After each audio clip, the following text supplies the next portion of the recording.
But and love. Love is. Say, oh, you in big love. Love is. I mean, my son is in love. Nah. I mean, he in love. He ain't in love. He Scrap is learning to experience that feeling. He in strong. He in love training. That's what he is. Like he in her. love training. He like her. He came home with her address. You gonna put that little girl on blast? I know this. If I ever find out, because I is sitting in class at 7, 8 years old, writing her address on a piece of paper like she trying to drop her location, I tell you what. Dude, and Dallas came home and asked me to Google it and see how far it was from the house. Oh, he ready. He want to know how close he is, huh? No, I'm not ready. You know, at his age, it wasn't as crazy as it is now. We used to ride bikes, and Mama know. I think we rode our bikes from Gaston to South Carolina one time. We got so far, we had to get a ride back on the pickup truck. To see a girl? Huh? To see a girl? Nah, just to live life. You know what I'm saying? Oh. But we should ride bikes. Go see a girl. Listen, I got to tell y'all a story, what's a couple miles? True story. He got in the car and passed me a piece of paper and said, this is from my friend /GF. So I was like, that mean girlfriend? He was like, yeah, I know. So I read it. It's a very sad song. It was a very sad song for a 9-year-old. So I was like, why'd you give it to me? He's like, because I told her, listen, I'm not trying to be arrogant. I'm not trying to be cocky. But my mama is a very famous singer.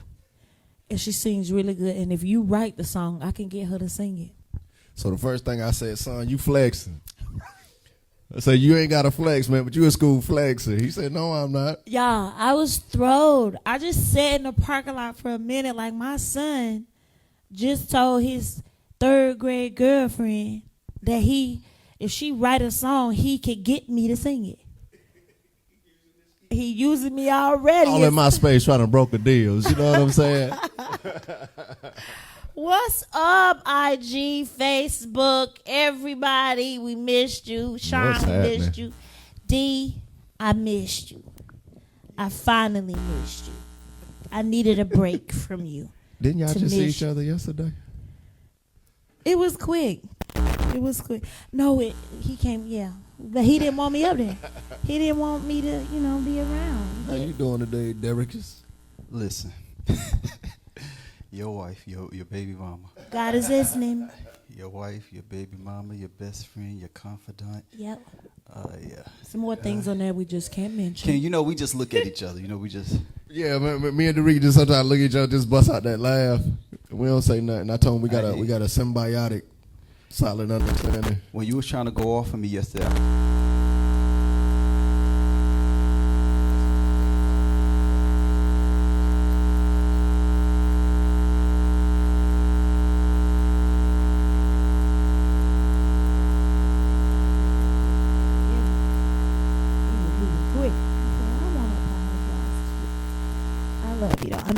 We missed. It's good to be back, man. Everybody. I want to start off by saying thank you for all of the prayers that we had. Thank you so much. I got maybe 1 or 2 people that came and was like, don't ever post that again. I'm like, but you want us to post our whole marriage. We can talk about everything else, but I can't ask people to pray for me. That was a moment for me that I needed. I'm a mother.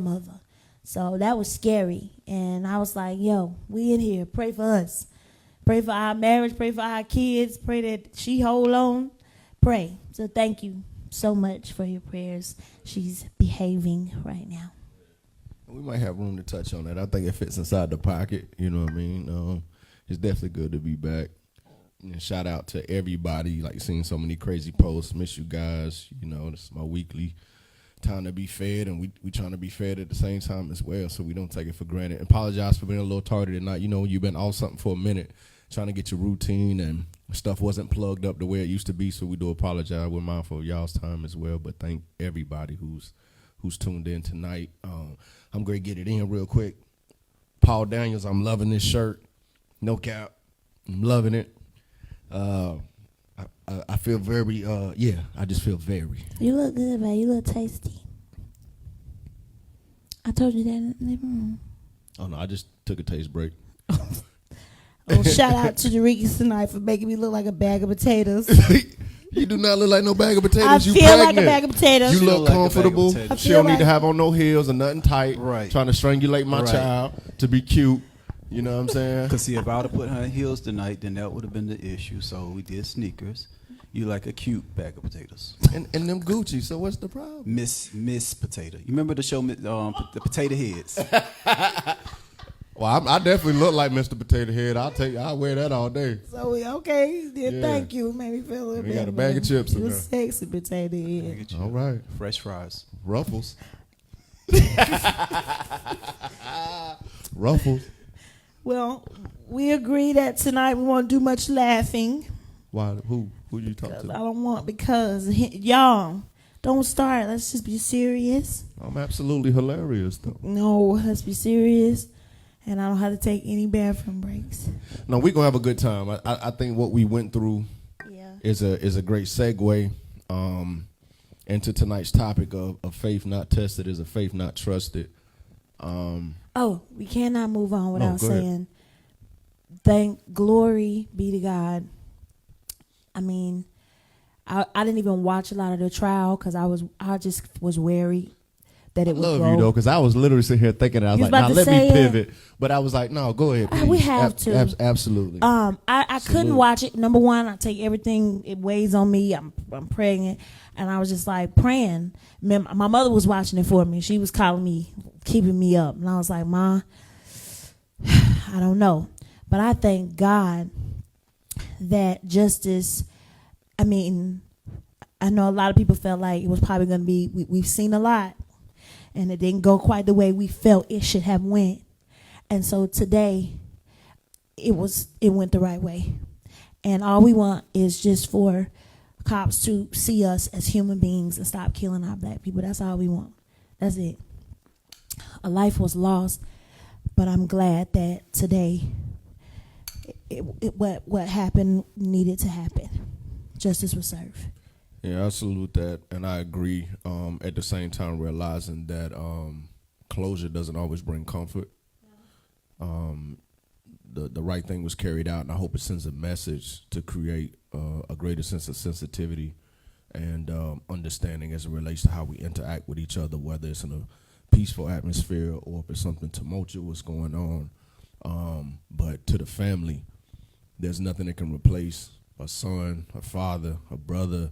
So closure doesn't always equate to comfort. And so we continue to wrap our arms around them in love and stand by them in the way that we demonstrate and carry ourselves. You know what I'm saying? So whether you're a part of this movement, that movement, whatever you're doing to continue to educate our young men of color as it relates to diffusing situations. We're going to be working on some things in Salute first as it relates to make it home safe. And that's really what it's about. So salute to the day, but we still got more work to do as a country and as a people. But, you know, salute to the day.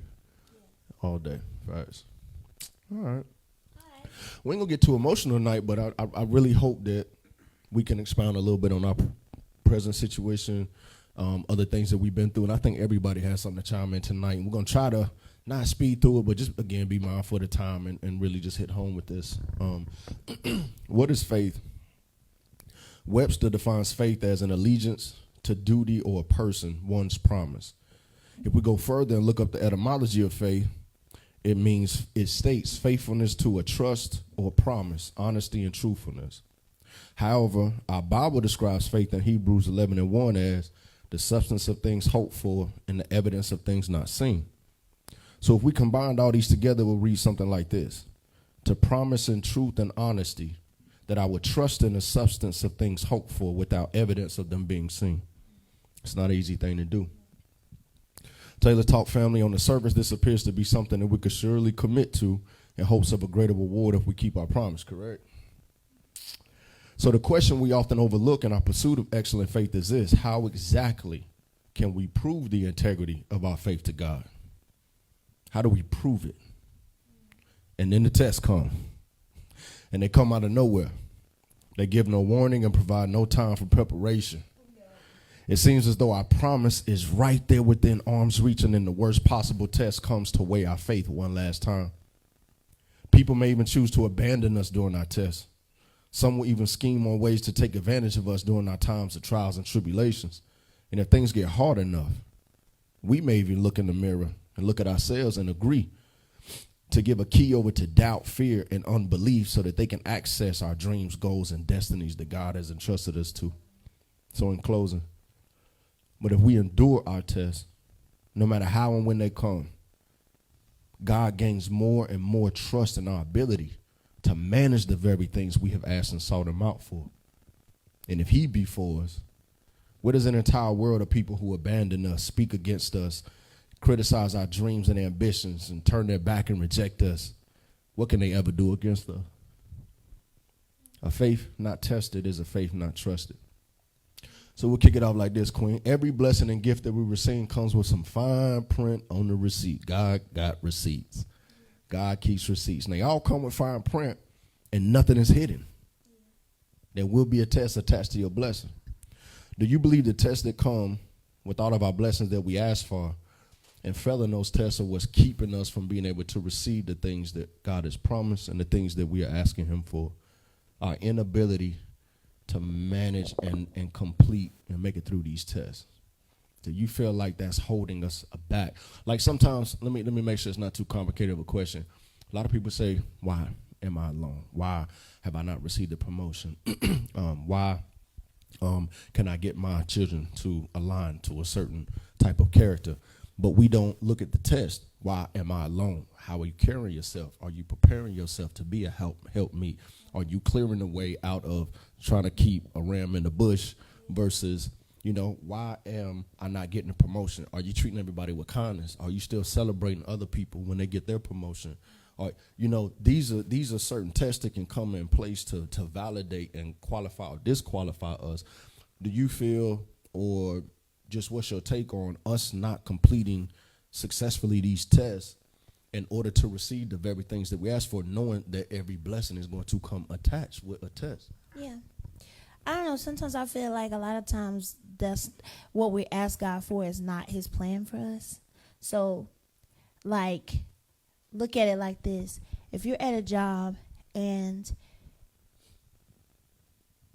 every day you go on a job, you're frustrated, you're irritated, you don't want to go to the job, your boss treat you any kind of way, it just seems like there's something that's like hindering you, holding you back. I don't feel like you should look for a promotion, because I feel like that's God saying, I don't even want you here. You understand? Like, I've given you a gift. I've shown you where I want you. Or you keep trying to force this, because Miss Brown said something the other day, and shout out to Miss Brown. She's my little talking partner. She was talking to me the other day, and we were talking about just some older people in our life, and I was telling her, I said, this one person I know for a fact will be great at this. We're starting to get there, but it seems like when she gets there, she kind of like runs back to her safe place, which is the job that she's at now. And Ms. Brown said, you got to understand that that's a generational thing. Back then, in that generation, people wouldn't step out and start their own businesses because they were safer at somebody else's job. You knew you had a check coming in every day. So nobody was willing to step out on faith, because I know I'm for sure getting a check here. If I go do my own business, I might not get paid next week. But sometimes that's the test that God wants us. That's where faith comes in, where he's like, if you got to say, you know what? You got to be smart. I ain't saying just quit out the blue, but sometimes if you feel a buckle, if you feel like certain things are not happening, honestly, I think that that's God trying to push you to your greater, and your greater is not at wherever you're working. And so you'll find yourself for years saying, why am I not? Why am I not? Why am I not? And God is like, because that's not what I have for you. I think that can also translate over to relationships. Yeah. If you replace that whole demonstration you spelled, which was dope, and instead of job promotion, you take away and you replace it with marriage and relationship, a lot of times people will find themselves glued to a relationship, whether it's from the fear of being alone, not having a sense of identity outside of that relationship, and the Most High has promised you something greater, but the fear of being alone, the fear of stepping outside of that comfort zone and saying, okay, I don't know what this looks like, but even though this is not healthy, it's not safe, and it's not making me better, it's still familiar. Yeah. And sometimes familiarity can be an anchor to our faith, because in order to exercise faith at its greatest level, you have to be willing to detach and let go and move away from familiarity. And I know that's what the Most High meant in the scriptures and the demonstrations he was trying to give us, because when he spoke to Abraham, he said, get away. You know what I'm saying? Jacob had a season when he had to get away. Moses was in, Pharaoh's house, but he had to get away. Christ come, he's demonstrating, but every time there's certain miracles and different things would take place, he had to allocate time intentionally to get away. The nugget in that is not letting familiarity crystallize and become a fixture in your life to where you're unwilling to exercise faith. Yeah. Faith is a big thing, a big word. It's a big, so we toss it around, we throw it around. It's like you want, have faith, you're going to get a promotion. Have faith, you're going to, it's like, nah. You got to go through, you got to really be in a situation. That's when faith kick in. Like, you got to be in a situation where you're like, oh my God, I just don't know how. I just don't know when. I don't know where. And I've been there. That's why I'm speaking on it. So faith, I used to think, like, we sung about faith in church. We toss it around in conversations, but you really don't know what it is until you like, oh shoot. So when I got out there, I was like, oh, this what faith, this what it is. You know what I'm saying? Like they said, it was like, it was tossed around. So, so I believe that you gotta be tested. You gotta be, thrown out there in the water in order for your faith to grow. Something just jumped in my head, right? Because a lot of times, I know I have. I'll let it pick on Kendall and saying, I don't know what faith looks like. Back in the day, I don't know what faith looks like. I don't know how to exercise it. But I'm an excuse killer, right? Yeah. I'm an excuse killer. We exercise faith every day. It's just that we're reluctant and hesitant to demonstrate it to the things of God. Yeah. When you get a job, you go, you do an interview, and you sit before this person and you say, I commit to doing X, Y, Z in good faith and truthfulness and honesty. You go work that job. Most jobs make you work a week to 2 weeks in the hole. So it's not like you go to the job and you get paid after your day. You get your day's wages at the end of the day. No, you come to work that day, the next day, the next day, the next day, trusting that your check will be ready for you 2 weeks from now. That's faith. That company could close down, that company could, whatever the case may be, but we're willing to exercise it for something monetary, but we do it because we trust that company. That company's been around. I know somebody's been working there, so on and so. Why do we feel like God works any other way? So we ask him for blessings. Father, make me a leader. Establish me as a spokesperson in my bloodline to change things, or put me on a platform, let my degrees help me climb this ladder to do X, Y, Z, so on and so forth. But without these tests, how can he trust us to say, okay, I'm willing to let you work spiritually 2 weeks, 2 months, 2 years in the whole? Yeah. I said that the wrong way. Are we willing to work spiritually 2 days, 2 weeks, 2 months, 2 years in the whole, trusting that the Most High is going to have our blessing and our destiny check waiting on us? Yeah. So it's not that we don't know the means and the mechanics of faith. It's about how can we transfer the demonstrations that we show with no hesitation in the natural, and how can we demonstrate those to be able to better ourselves and advance and grow as a people in the spirit? Because that's what the Most High is asking. Because when that boss gives you that job, you're going to have to deal with Susie May. You're going to have to deal with the traffic. You're going to have to deal with different personalities, all these calls, learning all these new systems, all these different challenges with the hopes of having a reward on the back end. The Most High just wanting us to be able to be just as willing to work a couple weeks, couple months, a year in the whole, trusting him with that same level of faith that he will have our check ready in due time. I don't know. I just be like, Sunday, the big guy, that's what I call him now. We was watching him, TDJs. Oh, big guy. And when he was like, God spoke to me and told me to move from West Virginia to Dallas. Come on, Sean. Be honest. If you had a dream last night, God said, I want you to move to LA. And I'm going to give you 2 weeks time to do so.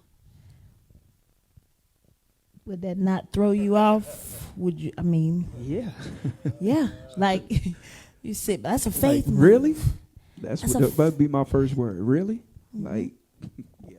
Like, man, I ate something bad last night before I went to bed. So, because I believe we serve a big God who, you got a job every day. You just being safe. You're standing in a safe place. God's been showing you dreams. You've been having this tug, this pull to start the boutique, to start the salon, the nail salon, whatever the case may be. And you like, I'm gonna keep going working for them.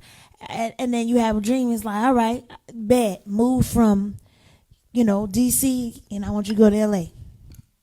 That's a faith move, because it's like, okay, so I don't know nobody there. I don't have no clients there.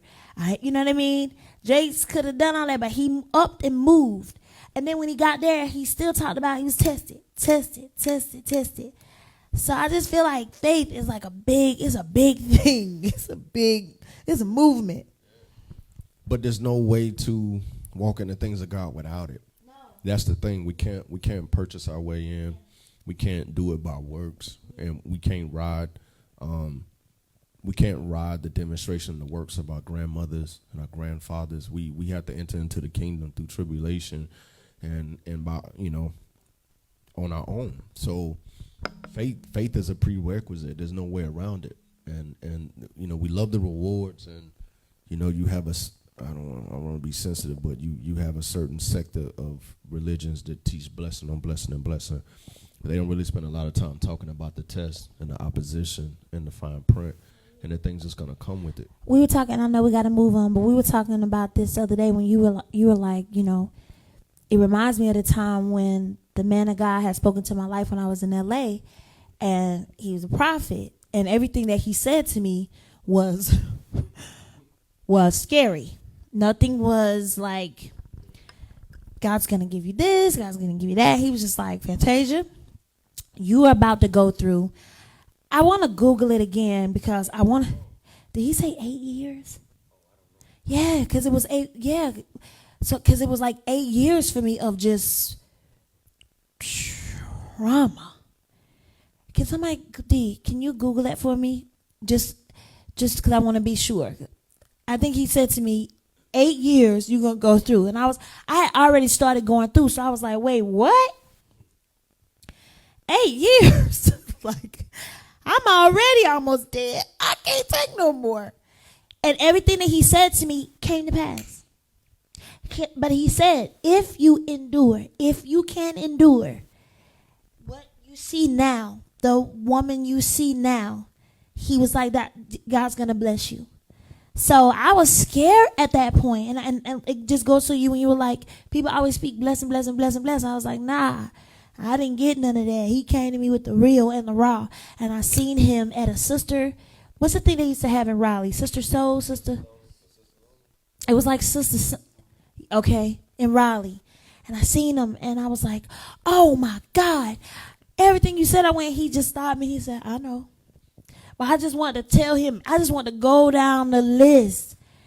But the woman that stood in front of him, I had lost my weight. I was strong. I had just dropped the album. And he just looked at me. He said, I know. Dude, you look good. I said, oh my God. I was like, oh, but it was hard. That was faith. I had to hold on. So let's keep moving, God. It's bigger than the place that you're sitting in right now. It's about the things that are still to come. Yeah, and we're still tested, but I'm smooth with it now. That's kind of where I wanted to like that. That's the yin and the yang that I'm learning personally as a man. That God wants me to get into a space as to where I can increase in my faith. He can increase in what he challenges and allows me to be tested with, and therefore I can be increased to uphold and withstand and carry the weight of responsibility of what he's asked me to do.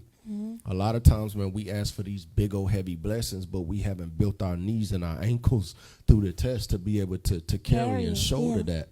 We have to be very careful the things we ask for. So I'm gonna see just which one you say. I'm gonna ask you though, but can I'm gonna do one positive, one negative. Okay.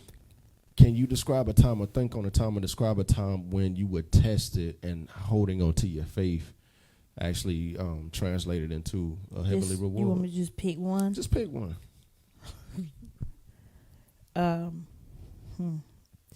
There's a lot. I read a whole book of those. A time when I was tested and I had to hold on to my faith. Maybe even when your faith was tested. I mean, whatever, however, whatever. I can't see your faith being tested. But when you were tested and your faith is the vehicle you use to get from point A to point B. Let's use Keziah. All right? Because everybody in the room kept they was preparing me for labor. They put us in the labor room, put on the paper, they wrote how I was going to vaginally, everybody, I kept asking them, what are you thinking? They was like, well, we're thinking, they sent the man in, the little Indian man to talk to us. He was like, she probably, we'll have to keep her here with us. And I just kept telling him, that's not going to happen. I had to keep telling myself, that's not going to happen. God know my heart. My baby can't stay up here. She got to go home. And they told me I couldn't stay over there. Oh, no. So I had to keep telling myself because I believe that's how the mind works. That's another thing the big guy was talking about. Like, the mind is the only thing we have that nobody can get. If you start allowing that stuff to get in your mind and thinking that, then it probably would have happened. You know what I mean? I cried about a couple of times in silence. But when I sent you to the truck, do you know who I talked to? The other big guy. And I was like, hey, nah, not time. I need you to come up in here. I plead the blood.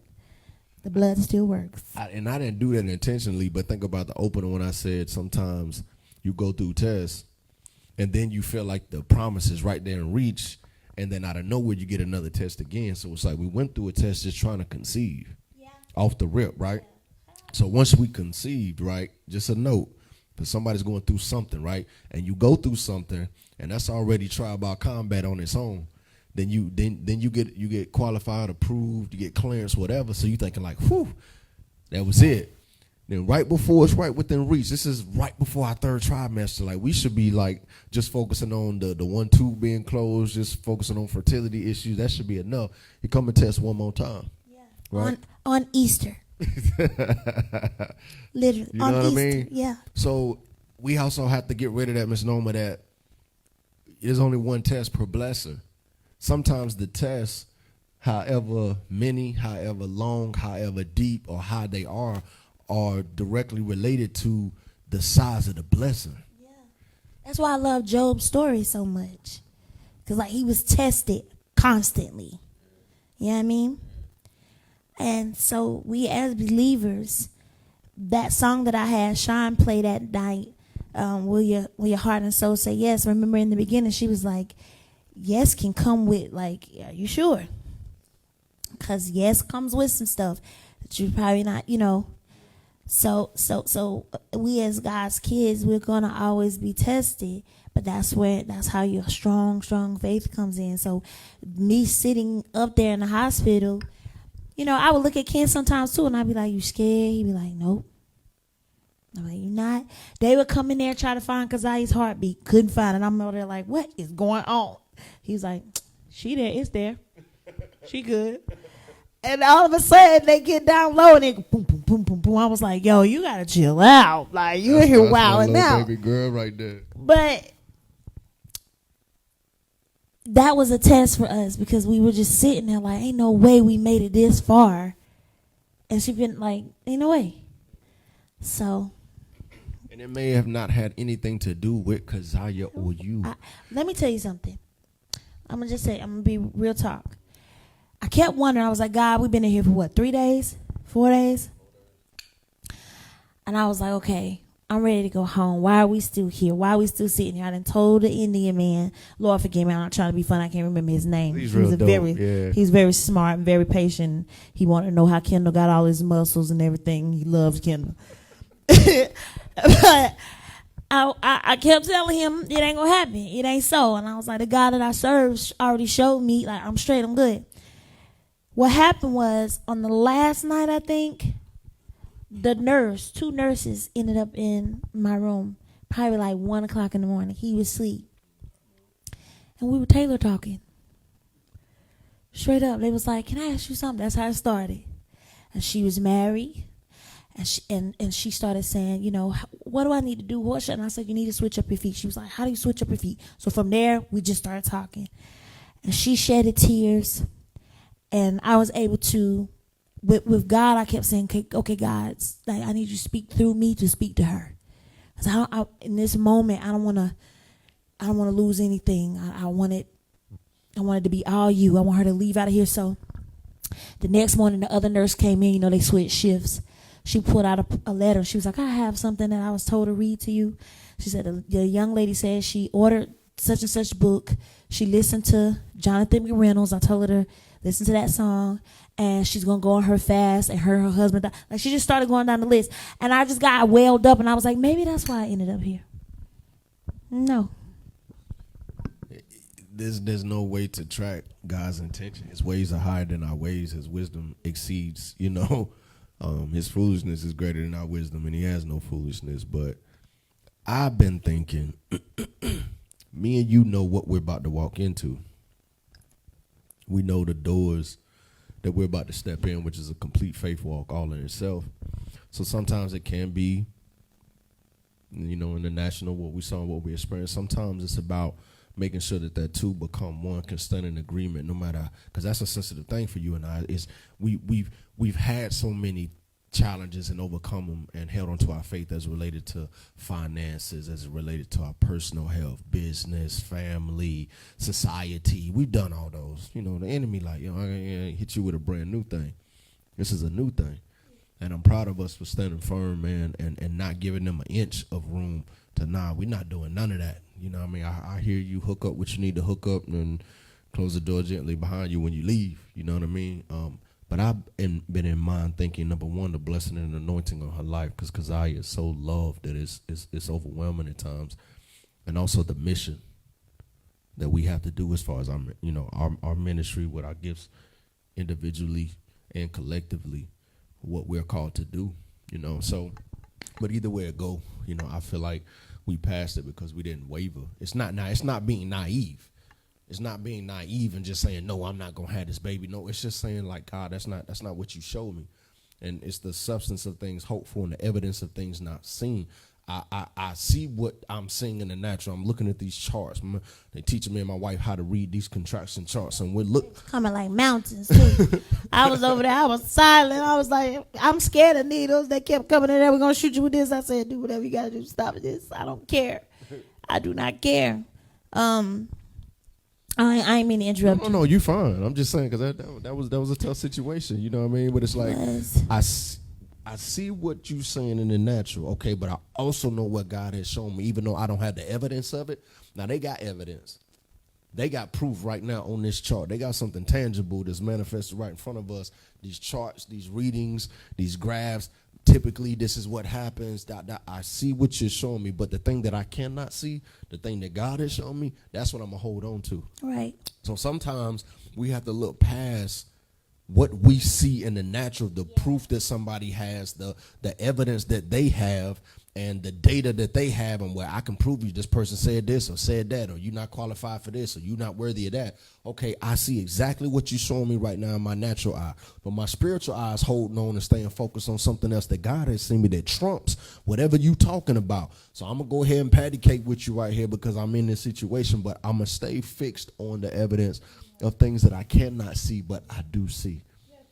I'm not going to do that. I don't got no money on me, but if I did, I would give you some tithes. But I wouldn't dance for it, though, so just know that. I will pay you, baby. I ain't a praise dancer. You want praise dance with me? No, ma'am. No. Even God going to get a two-step when I get up there. Straight up. He know me. Show Sean how you worship. How you do your thing in church.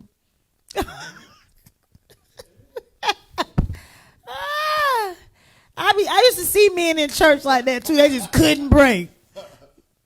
Oh, no, I got no problem letting go in prayer. I close my eyes, I'm straight. But I was an armor bearer for so long. Yeah. For a mega church, we had 10,000 members or something. So we was always taught to pray with our eyes open. We really had to watch. They was like, because things happen in church. You got church shootings. Yeah. So we were trained to pray with our eyes open, and it always stayed with me.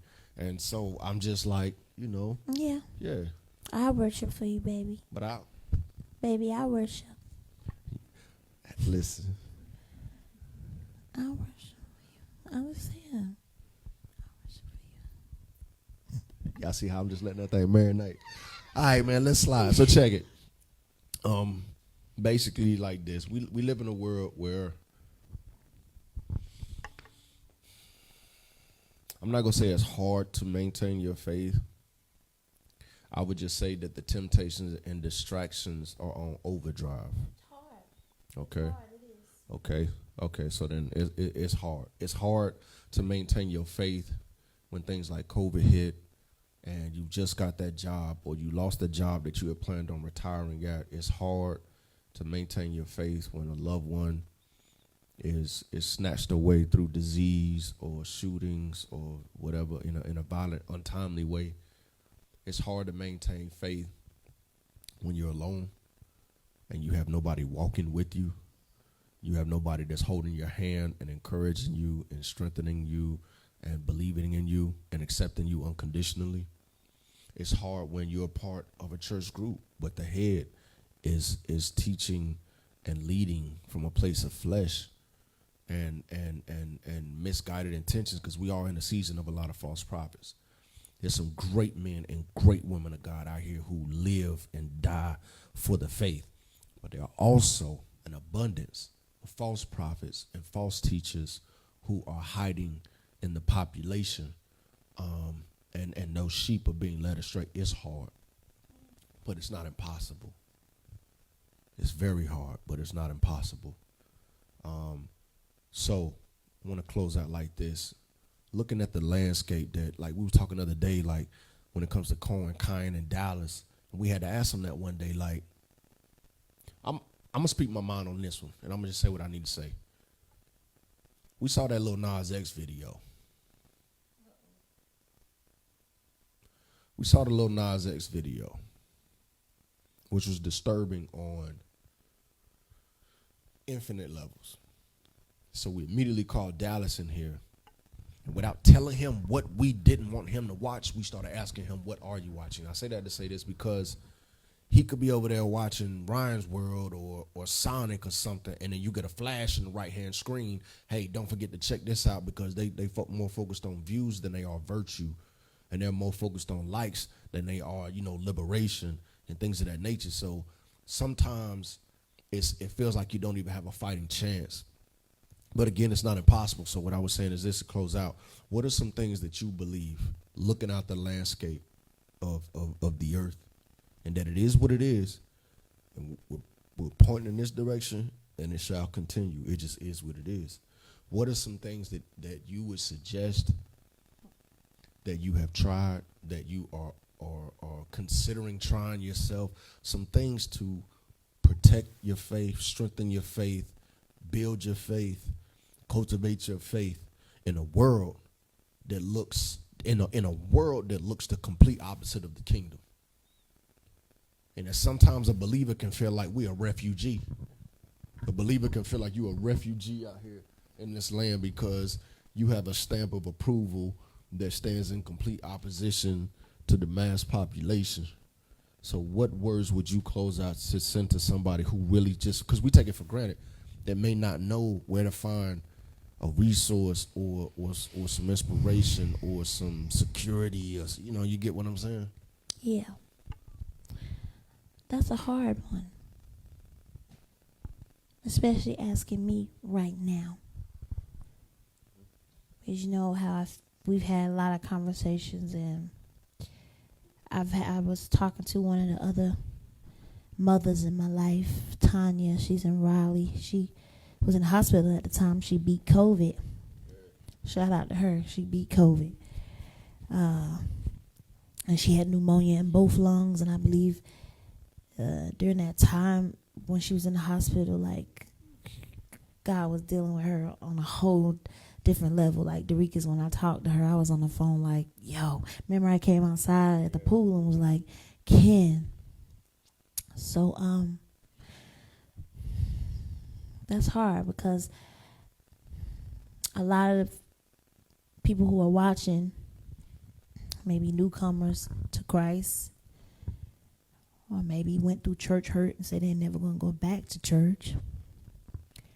When you grow up like me in church and you see so much, and I know the first thing people say is, are you judging? I know I'm not judging. What I'm doing is I'm sitting back and I'm watching the holiness fight with the Baptists and the Baptists fight with the this and the da-da-da-da-da. And this person reads the Bible and they see it this way, and this person reads the Bible and they see it that way. You got a room full of believers who all see totally different things. We're at war with each other. It's kind of scary to me. And this is why I don't get into battles, because you got everybody who says they love Christ and they love God, but everybody's reading it to fit their lifestyles. And so you end up with a lot of judgmental, you end up with a lot of hypocritical, you end up with a lot of, and so the outside people who are just coming in, the newcomers who are just coming in, it looks messy. It looks chaotic. It looks like buffoonery. It looks like a joke. And we've made God so common. We've made him like, la, la, la, la. Hey, God, thanks for forgiving me. Oh, he loves us. See? He's still that same God that used to do the things in the Old Testament. He just switched up a couple of things in the New, but it doesn't mean we can go out here and wild out. So I'm on a whole different level right now. So I'm going to suggest to the women, there's a lot of great teachers, Sarah Jakes, even T. Jakes, I always suggest him. You got your Ayanlas. You got people who wake up every day and who promote love, light, peace, joy, God.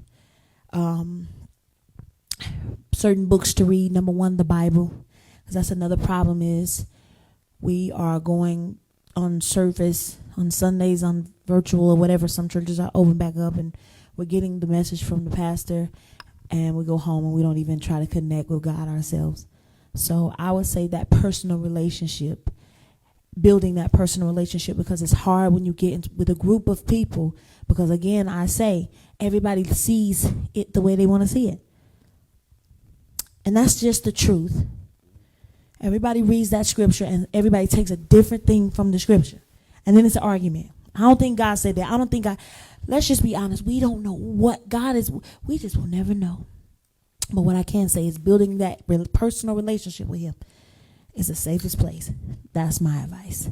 Because right now I'm just looking at a lot of stuff and I'm like, whoa, wow. And it can be scary. We are living in, like we said, we're living in times that we thought we would never see. And so, yeah. And just so I can clarify that, I want to make sure I'm very clear. The world is pointing this way, but remember the kingdom is always an opposite. Oh, yeah. So the world is pointing this way, but he's asking us to continue to stay vertical and not get caught up in the whole joint. I just don't want to mislead anybody. For the men, I got 3 things, and they're not what you're thinking. Because it's not about going to get this resource, go watch this show, so on and so forth for men. Because I think it's going to be very challenging to find that type of leadership that's not polluted. Number one, make a decision. I believe when it comes to men, first thing you got to do is make a decision. What type of man are you going to be? No more straddling the fence, trying to be lukewarm. We got a lot of men who have found a hiding place in a lukewarm demonstration. So make a decision if you're going to be truly a man of God. If you're not going to worry about what the cliques say, if you're not going to worry about what the girls say, if you're not going to worry about what family says, are you going to make up in your mind and your heart to be a man of God? For those who do make the decision to be men of God, unwavering, ask the Most High to open your eyes to show you things for what they truly are. To just give you a stronger sense of discernment so that something you used to laugh at, now you may have compassion towards it. Something that used to be funny or something that used to be insignificant to you, it may now become a burden on your heart to be able to look at that thing differently and pray accordingly to that thing and address it and maybe put your hands to it and create another mission out of it. And then, what was the third one? I lost track of mine. Make up in your mind what you're going to do as far as the man you're going to be. Ask God to make it clear for you. Oh, boom. And then ask him to unveil the mysteries of his word to you. it's not an easy thing to decipher the Bible. You know what I'm saying? Especially the older Bible you go back, when you start to get away from translation to translation to translation, which they're cool. But I feel like if you in this Bible that's been completely watered down, start working your way back to the original text so you can clearly understand what God said and what he meant for yourself. But ask him to unveil his mysteries. And if you don't know, be okay asking somebody else. I get texts from brothers all the time. You know, what about this scripture? What about that scripture? Or, you know, how a young brother reached out the other day, was asking about the end times, and only based on scripture, not my opinion, I'm giving him what I believe to be true based on what my Father has given to us. I think that's the best thing you can do. And then when you look at YouTube, IG, CNN, you can start to look at it with a more pure perspective, being able to guard your heart and rocking with the wisdom of the Most High. I think that's the best thing in the times that we're in right now, because we're gonna see some things. We talk about it sometimes, how like our grandmothers never saw color TVs, I'm sorry, they were around to see color TVs. They never could imagine a phone that had no buttons, TV screens that you could touch, cars that drove themselves, FaceTiming with people that you can actually see on the phone that doesn't have a cord running all the way to the kitchen on a rotary. Imagine what we're gonna see, Lord willing, if we're given the time and the grace and the favor. What are we gonna see? We're gonna see some things. So let's be mindful of that and continue to prepare ourselves with faith to endure it, so that no matter what we see, we can still see the things that are not evidently seen, and the substance, and continue to hope for the substance of those things. You know what I'm saying? And continue to have a good time, live life. See, we make it so deep. People like, can I love God? Because I don't want to be so deep. We have fun. We have a ball. And we love God at the same time. So that's, you know, nothing exhaustive tonight, that where we cover everything, but we just hope we've given enough of our own personal demonstrations, our life, to get you to just think a little differently as it relates to faith, as it relates to God, as it relates to the challenges that come with the blessings. You know what I mean? Have that expectation. So when you pray and you say, Father, please bless me with this, say, Father, also give me the capacity to endure what's going to come with it. You know what I'm saying? And sometimes just pray like, Lord, let your will be done in my life. Because sometimes we ask God for stuff that he don't want us to have. You trying to touch me? You here for it. Oh, I was like, you trying to touch me? I'm trying to bring that calf alive. Bring that that calf alive. Look how I keep. I don't know how you keep cutting yourself. I keep cutting. Look at the other side. That was That was glass hanging out the trash bag. No, that was the plate. Yeah, that's the plate. I was eating macaroni and cheese and collard greens. Cut that leg off one more time. You might as well just donate it to somebody. Honey, I can't even reach my legs. Y'all, I need you to oil me. Dorikas didn't even put no oil on me tonight. I be sitting somewhere chilling, man, trying to get some work done. She be like, bye. I need you to oil Come me. oil me. I say, girl, I'm up here working. This ain't Jiffy Lube. I can't get to it. Need you to do it. What's up, brother? Did you see anything that like came across the screens, man, that we ain't catch, or something that you like you don't want to let slip by? Kendall. I wish we had a divider that I could just kind of just talk. Oh my God! I see what I'm saying. I really he gave wish me we had, because this is listen. Feliz Navidad. Espero año. Wish you a Merry Christmas, Happy New Year's, Valentine's Day, couples, married people, single people, complicated, secret people. You know, it's a complicated situation. It's complicated. We ain't together, you know. What are y'all? We complicated. But we not broke up. It's just complicated. The saints, the ain'ts. Hello, everybody.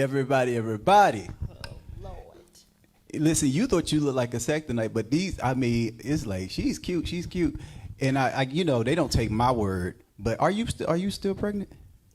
Cause I say it every time, but they're not taking my word. So we need to They hear asking, from am I still pregnant? Oh yes, they're asking. I just think they're doing that to try to make me feel good. No, they not. I was looking in the camera. I'm trying to wonder. At me. Are you I'm asking The myself. smallest are you thing on my body right now is my head. But I'm looking in the camera. Can you answer the question, please, ma'am? Yeah. Oh, yeah. you are. Okay. Because when I look at you, I see you pregnant. When I look in the camera, I see you not.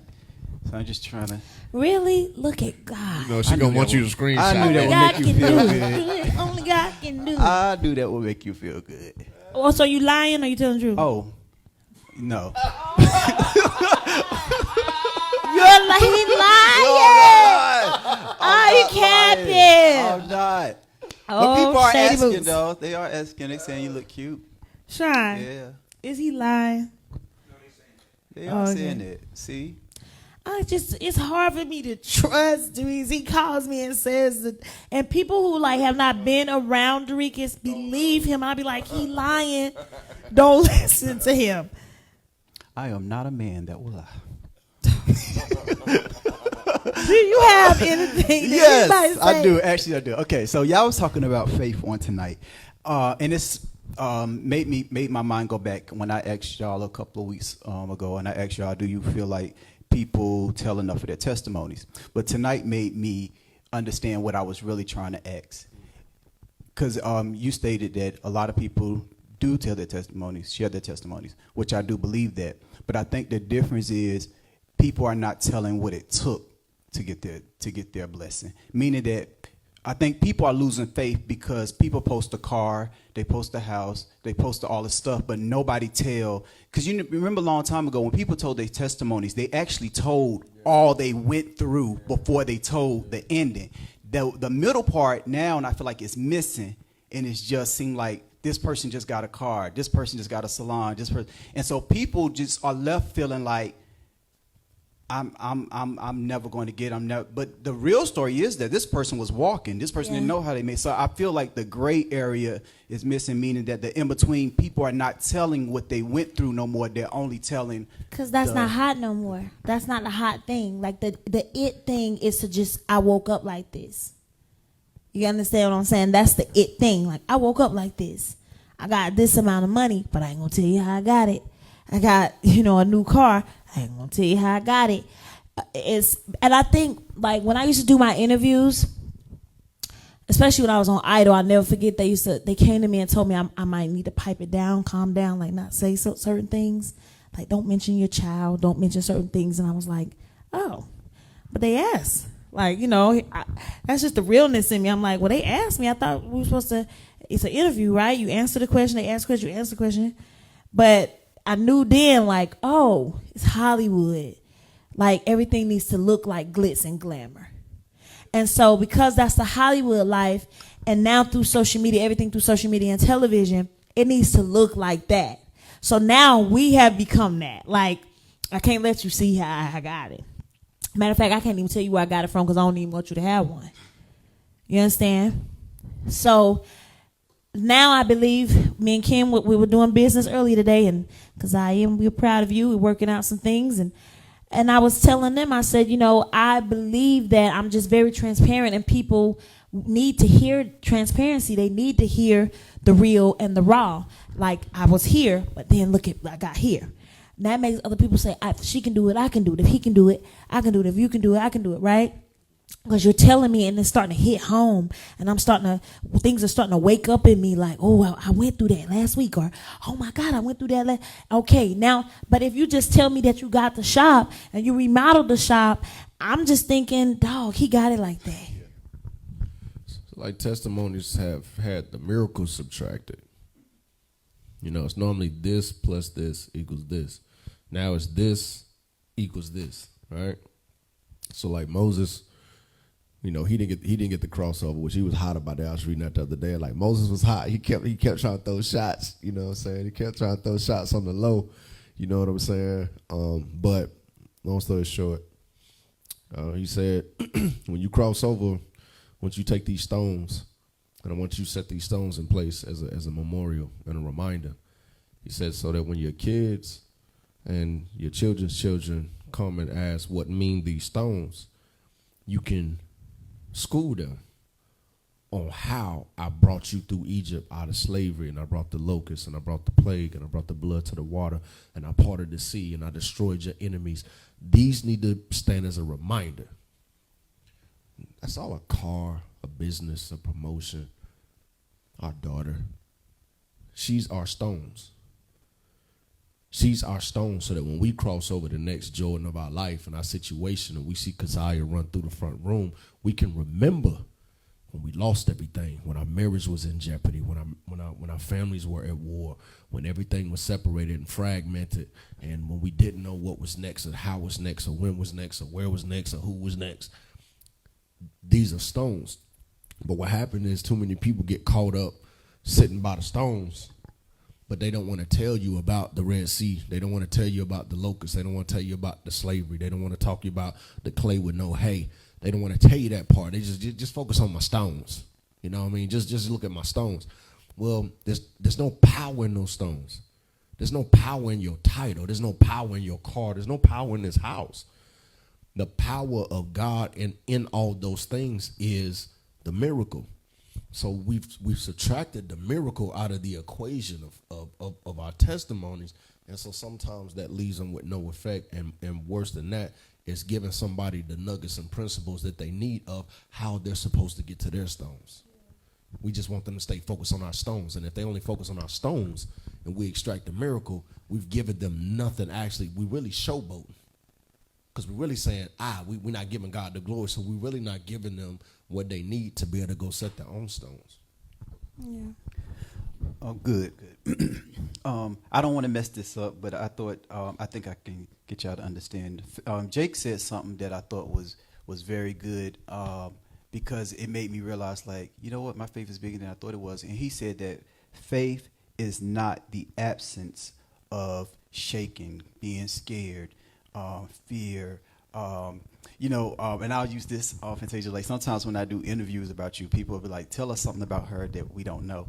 And I talk about like sometimes before you perform, like how you get, you get like away. Yeah. And Jakes was saying that, and even you can look like sometimes when you grade your speaking engagements and stuff, like we always see the strong Kendall to move forward. But sometimes before you speak, it reminded me of what Jake said. Jakes was like, I had faith, but I did it shaking. I did it scared, and I'm saying that because, for the benefit of the people, some people feel like because they're still scared, they don't have faith, and I think faith is an action. It doesn't mean that it's going to take away everything and it just make you so strong. And so you got to walk through it. I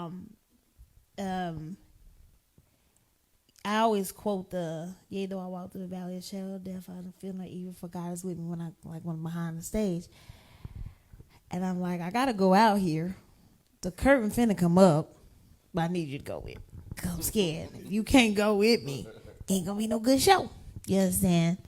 So yeah, you're gonna have those feelings, but you have to keep going. I'm pretty sure David was scared, or I'm pretty sure he was like, this dude is big, and ain't none of them finna do nothing. I gotta go out here with my rock, and I've been throwing rocks, and I've been landing. I gotta hit him. You understand? Like, I'm pretty sure it was going through his mind, like, oh, shoot. But he did it, so. Let's not get it twisted. Courage is not cockiness. Yeah. That is when you start getting in trouble. Yeah. When courage becomes cocky. Yeah.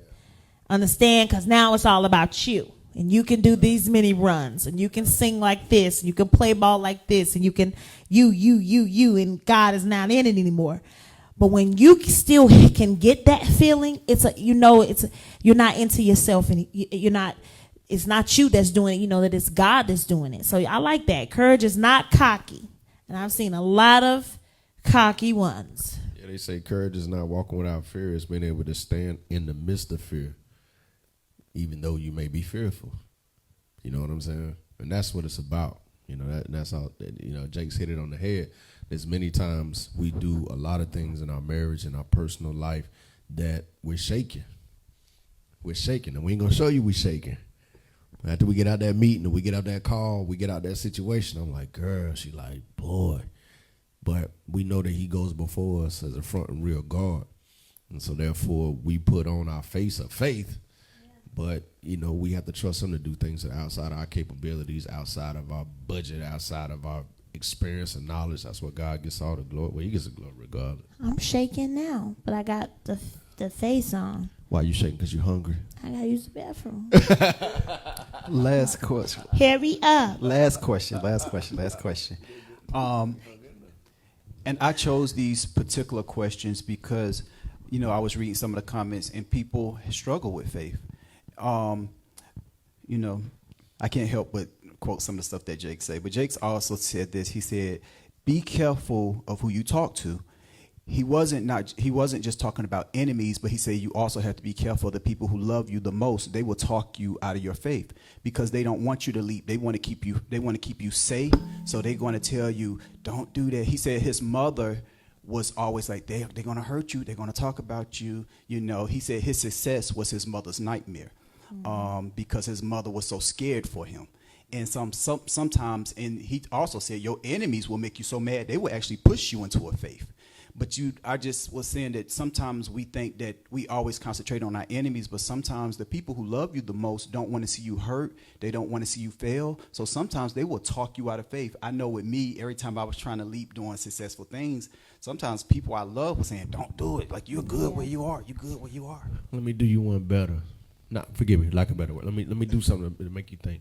I went to go speak in New Orleans one time, and when I got done speaking, these two white ladies came up to me crying. So I'm thinking like, yo, what's wrong? What's the deal? That's when I went by myself, and they said we need to get Salute First here. We need to get this here to our kids. They said we have jobs for high school kids coming out, paying $40,000 to $60,000 off the rip, and said all they have to do is travel, you know, maybe 5-6 miles is best, and come over these railroad tracks, right?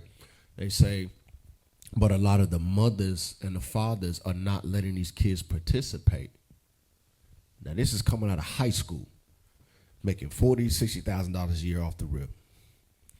They said because they felt like if these children got that opportunity, that they would turn their back on their families or no longer see them the same. See where I'm going with this? So if your dad makes $30,000 a year, your mom makes $25,000, $30,000 a year, you 17, 18 years old, you start making $50,000. They were scared when they should have been pushing him or pushing her across those railroad tracks, across that Jordan, to take this opportunity to change the rhythm of the bloodline.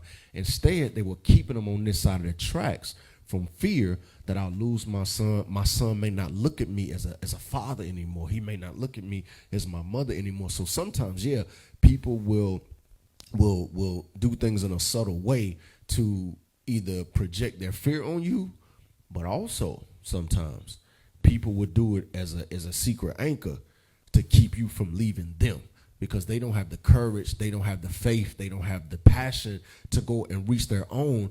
And if you reach yours, where does that leave us? Where does that leave me? So I may be like, girl, you don't need to get with him because I'm not in a relationship. And if you go get married, where does that leave us? Where does that leave me? Girl, I don't think you should go to college in another state. Why? Because where does that leave us? Where does that leave me?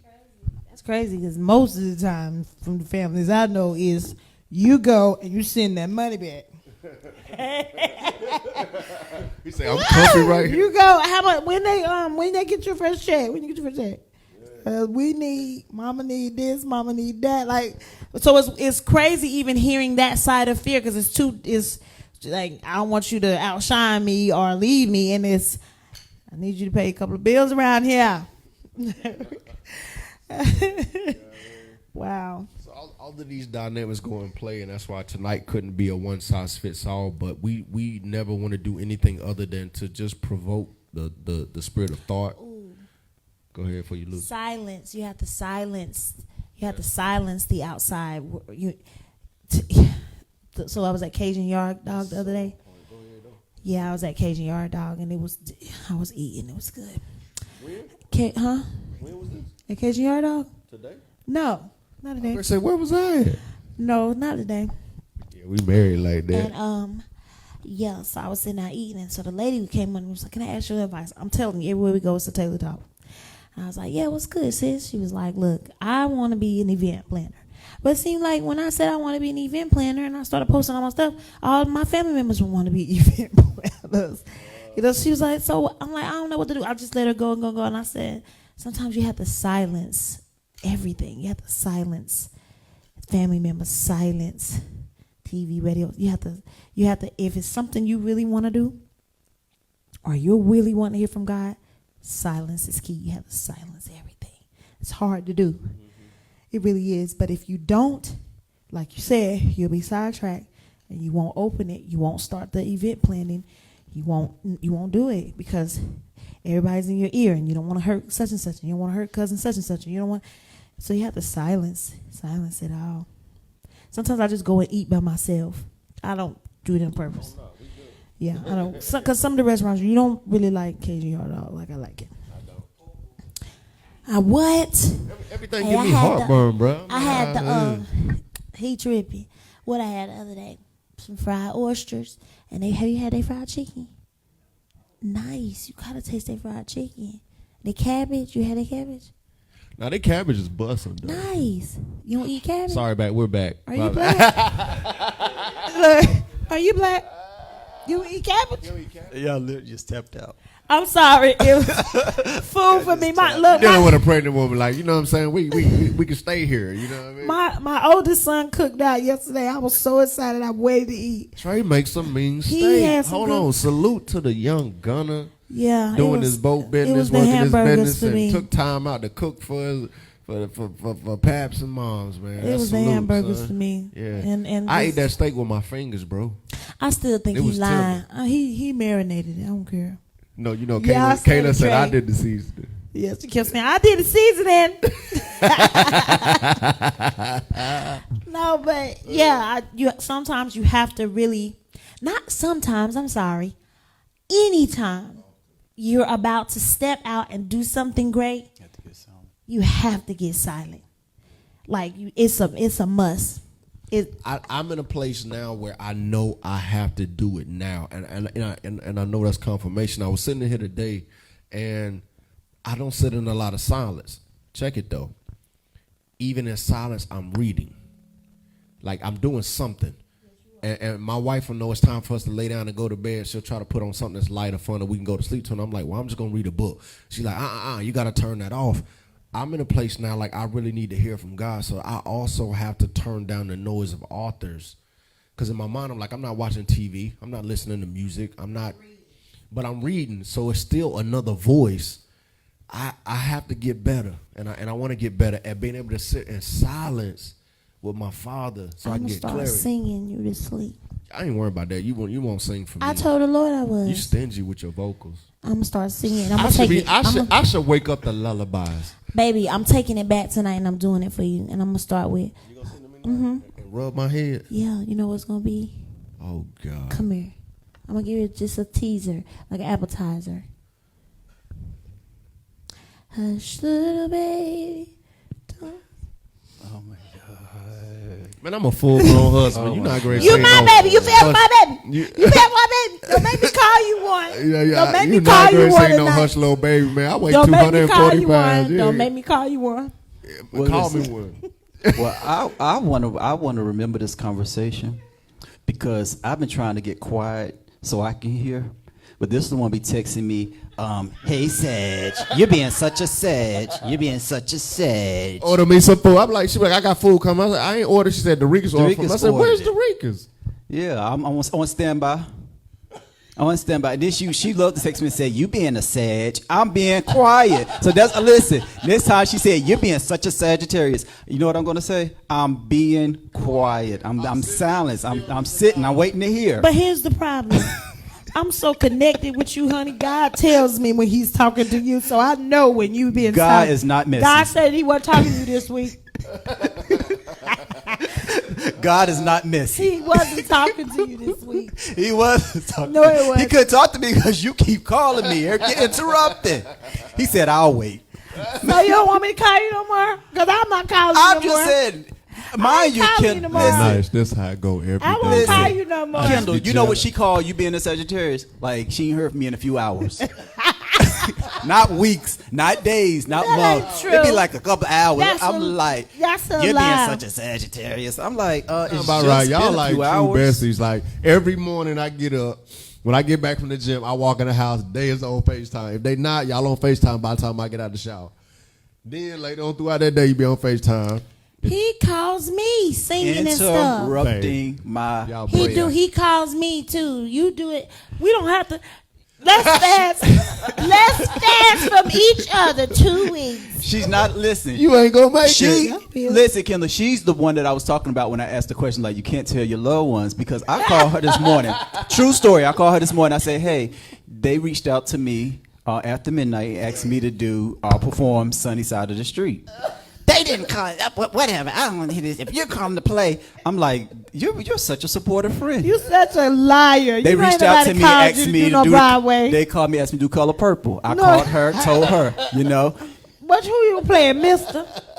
Because I come to be silly just to beat you up. She's never I'll supportive. be silly again just She's to never beat you up. supportive of my good news. I would beat you up every night. They asked me to do the Easter program. I turned it down. You know why?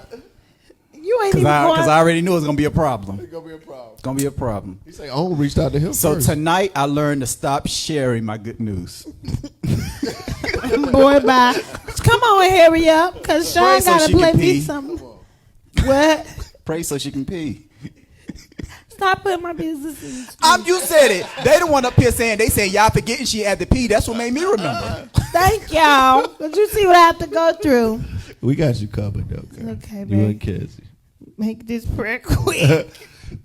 Father, just thank you for allowing us to come back as a Taylor Talk family and nation. And we just pray that somebody's life is being transformed as we speak, that they can walk in greater abundance of faith and trust as it relates to you. It's not about anything else other than you. We just ask that you touch them, that you minister to them, and that your grace and mercy clears a path for them to exercise and increase their ability to walk in faith and trueness and in spirit. And we just thank you for, the verdict today. Ask that you continue to cover the family as they continue to heal, as they continue to process and rebuild from the broken pieces. But we know in all that we go through Christ, all things are made possible. So again, thank you for another night. Thank you for letting it be done in righteousness and order and love and harmony. In Yeshua's name we pray, and we thank you, Father. Amen. I just got an offer to do a jazz tour. Hush, little baby, don't you cry. Kendall, I got an offer to do a jazz tour. 'Cause mama's gonna rub your head all night. And then, I'm doing a little solo with Andre Bocelli.